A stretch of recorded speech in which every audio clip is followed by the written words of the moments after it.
Et les émotions de base, c'est des émotions notamment qu'on va retrouver dans toutes les cultures. Et les émotions de base sont des émotions qu'on retrouve très très tôt dans le développement des enfants, donc déjà chez les bébés. Hein. Donc on a comme émotion de base la colère, hein, donc qui va exprimer le sens de notre territoire, le sens de nos limites, la défense de notre intégrité, qui va exprimer aussi peut-être la domination au sein d'un groupe.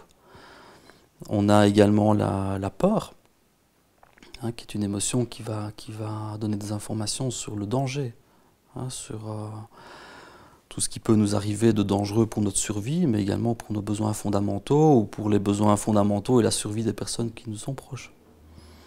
On a également la tristesse, et la tristesse est une émotion qui va nous informer sur les manques, hein, sur ce qui nous manque, sur les pertes, sur les choses qu'on aurait envie d'avoir dans notre vie, mais qu'on ne peut pas avoir.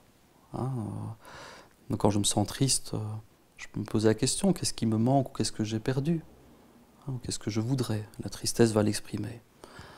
On a également comme émotion de base la joie. Hein, la joie, c'est une émotion qu'on ressent juste quand on profite pleinement de la situation qu'on vit. On ne veut pas qu'elle soit différente, elle est juste bonne. Parfois, elle est même meilleure que ce qu'on avait imaginé. Et dans la joie, il y a une notion de partage. On a envie de partager ça aussi avec les autres. Si on n'arrive pas à communiquer cette joie, ça peut être frustrant. Donc imaginons, je reçois une super nouvelle, et personne n'est disponible au téléphone, et je rentre et mon épouse n'est pas présente, ou les enfants ne sont pas là, et il n'y a pas d'amis à disposition pour partager cette joie. En fait, je pourrais très bien devenir triste, ou frustré en tout cas de ne pas pouvoir la partager. On a aussi des émotions un peu, je dirais, moins importantes pour la vie de tous les jours, comme par exemple la surprise. Hein, ça, c'est une émotion qu'on va ressentir lorsque quelque chose arrive et qu'on ne l'attend pas. Ça peut être une surprise positive ou négative. Ou le dégoût aussi.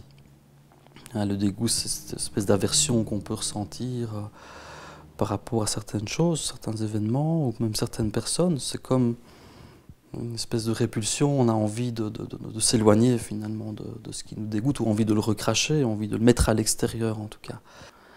Alors on a une série d'émotions plus complexes, hein, ou d'émotions qui ont des dimensions sociales et cognitives plus élaborées. C'est des émotions qui nous informent de ce qui se passe dans les relations notamment, hein, comme la culpabilité. Hein. La culpabilité, ça m'informe de ce qui se passe dans la relation avec quelqu'un. Hein, il peut y avoir l'émotion de honte aussi, hein, c'est quand finalement j'ai l'impression que ce que je suis ne correspond pas à ce que les autres attendent, ou à ce que j'attends de moi-même, je peux ressentir de la honte. Il y a comme ça toute une série d'émotions plus complexes qui ont une dimension sociale, ou qui combinent des émotions de base. Hein, par exemple, la rage. La rage, c'est de la colère mêlée d'impuissance.